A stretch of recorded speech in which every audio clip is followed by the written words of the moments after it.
In another time, in another place, in another universe, a young Sharka and her family decided not to pick up a C64 for their entry into the world of 8-bit home micros, but instead a ZX Spectrum.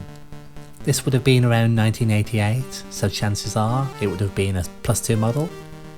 And in this weird alternate dimension, filled not with SID chip magic and ocean loaders, but instead with the modem song of a ZX Spectrum tape loading, chances are we would still have gained a fierce appreciation for the games of Ocean and their Hit Squad budget label. So, in this particular episode of Alternate Universe Nostalgia Nibbles, I'll be taking a whistle-stop tour around some of my favourite games that were also released on budget under the Hit Squad, of which I have fond memories of the C64 versions, and seeing how the ZX Spectrum ports fared, most of them for the very first time. Will I be impressed? Let's find out.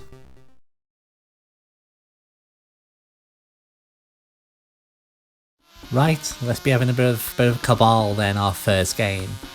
I think I used to call it Cabal when I was very young.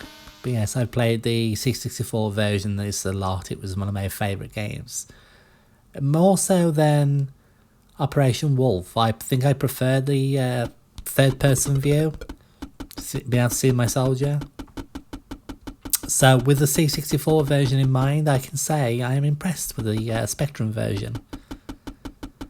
It's pushing a lot of sprites around, and there's no flicker or colour clash or anything. There's bits of colour clash, but not as much as you might expect. And yeah, this is where the faster processor of the Spectrum works in its favour, like it does for games like Great Escape.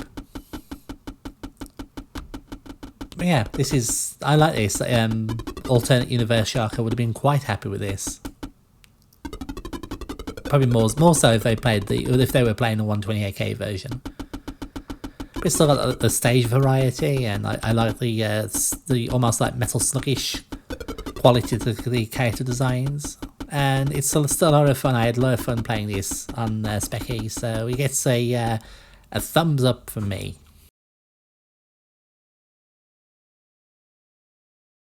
So right, now the second one is Castle Master, one of my favourite adventure games.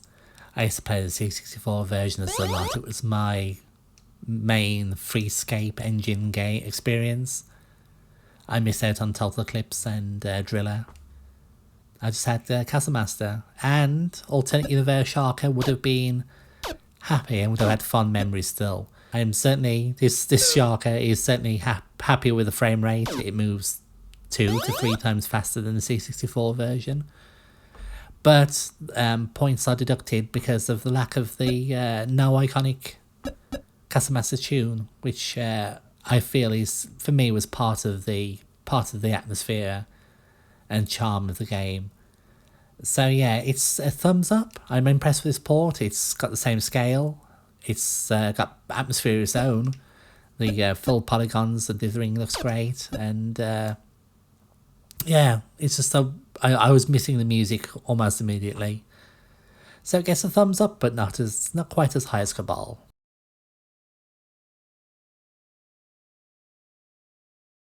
Right, this is one I have not played before. I've seen it mentioned loads of times, comes up in retrospectives about Ocean and Spectrum all the time.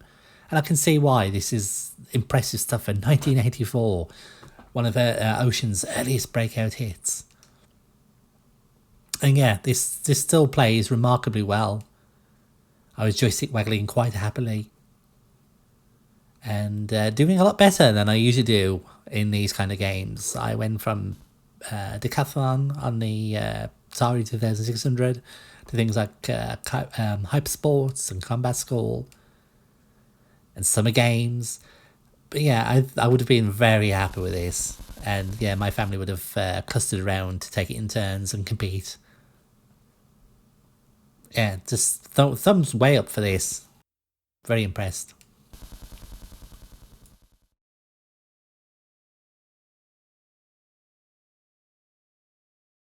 Oh dear.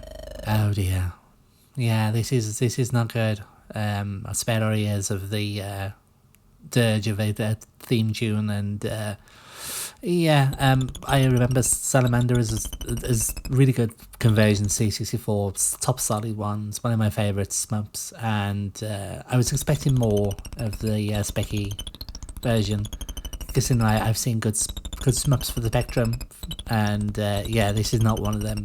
Got one bullet at a time. Gets better with weapons, which I kind of missed out on, but yeah, not good. The thumbs down. Yes, I'm going to give it a thumbs down and run.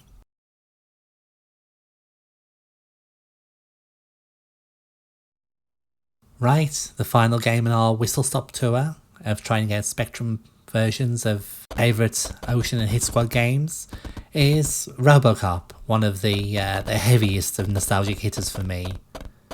A game I have had a love-hate relationship, to say the least. And yeah, it's missing game with our Castle Master. It's missing some of the atmosphere, that tune. Dun dun dun dun dun dun dun dun dun dun.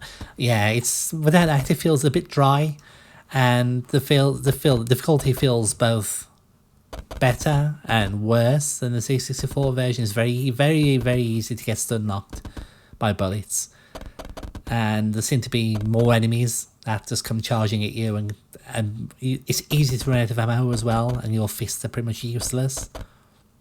So this gets a sideways thumb from me on first impressions, and this quick little play I did.